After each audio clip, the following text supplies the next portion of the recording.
Le papier, c'est la matérialité. Ça fait partie du monde des choses. Et nous entrons dans le monde des non-choses, du virtuel. Et je trouve ça absolument terrible. Et jamais il me viendrait à l'idée de lire un livre sur tablette. Le livre, je le feuillette, je le regarde, je me promène dans le livre. De même dans le journal. C'est merveilleux de se promener dans un journal, de regarder le titre, d'aller à la fin pour regarder les chroniques et les pages idées. Je ne conçois même pas qu'on puisse lire le journal autrement, sur son téléphone portable, à toute vitesse, etc.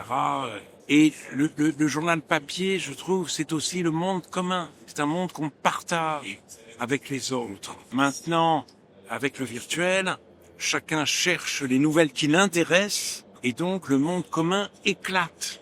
Donc je trouve que c'est notre avenir qui est en jeu. Je lis tous les jours les journaux, tous les jours le Figaro, et c'est pour moi même indispensable. La prière du matin, comme c'est mon hygiène. Et je ne me vois pas échanger cela pour un va-et-vient sur le portable. D'abord, le journal, ce qui est merveilleux, c'est notamment le Figaro, c'est la tenue. Le papier, c'est la matière.